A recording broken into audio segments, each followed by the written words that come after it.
I thought it was just another normal day at the zoo, until screams ripped through the air. People were running, children were crying, and then I saw it, a full-grown lion sprinting freely among visitors. But the most shocking part, he wasn't escaping, he was searching for someone. I was walking along the zoo's central path, doing my routine inspection, when the screaming started. At first, it sounded like the usual chaos. Maybe a child had fallen or gotten separated. But within seconds, the tone changed. Fear replaced confusion. Panic spread like wildfire. Then I saw him. Atlas, a fully grown male African lion, was running straight down the main visitor path. People scattered in every direction. Mothers grabbed their children and hid behind kiosks. A man shoved his family into a gift shop and slammed the door shut. An elderly couple froze against a fence, too terrified to move. Strangely, Atlas didn't attack anyone. He wasn't roaring or charging. He was moving with purpose. I grabbed my radio and shouted for an immediate evacuation and a tranquilizer team. Then I ran toward the lion enclosure to understand how this nightmare had happened. The answer was terrifyingly simple. The massive steel door stood wide open. The electronic lock hung broken, twisted by a power surge. Earlier that morning, a fire alarm malfunction had caused a brief outage. In the confusion, no one noticed the automatic locks failing. Atlas had simply pushed the door. Freedom, something he had never known, opened with a single movement of his paw. But instead of running toward the main exit, Atlas turned toward the service area. My blood ran cold. The food delivery gates were open. If he reached the street, the consequences would be uncontrollable. I chased him, keeping my distance, shouting coordinates into my phone. Sirens wailed behind me as security followed. Atlas burst through the service gate.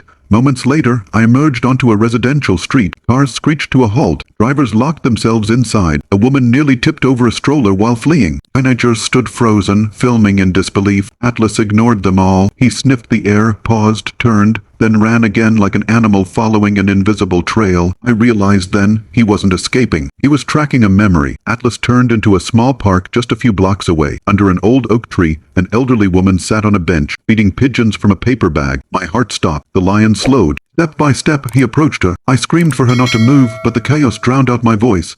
People fled. Phones came out. Someone hid behind a tree, recording. The woman finally turned. She looked directly into the eyes of a predator that could end her life in seconds. But instead of screaming, she whispered, "Atlas, is that really you?" What happened next defied everything I knew about wild animals. Atlas lowered himself to the ground, slowly, gently. He rested his massive head on her lap and let out a deep, rumbling purr. The woman began to cry as she stroked his mane. When security arrived with tranquilizer rifles, I ran toward them, screaming for them to stop.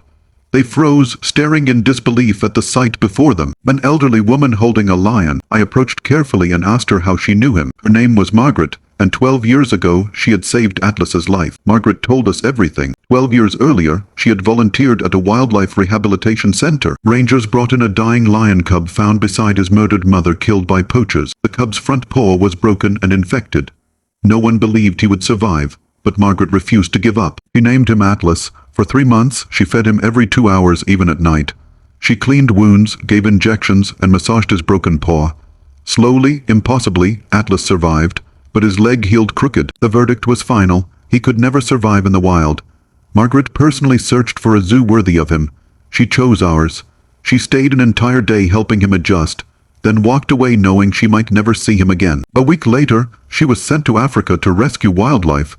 She spent nearly 10 years saving elephants, rhinos, and lions, believing Atlas was long dead.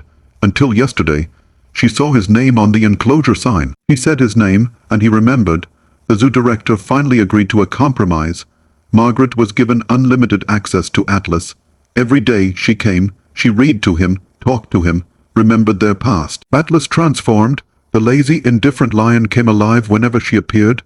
Visitors noticed. Videos went viral, but Margaret wanted no fame.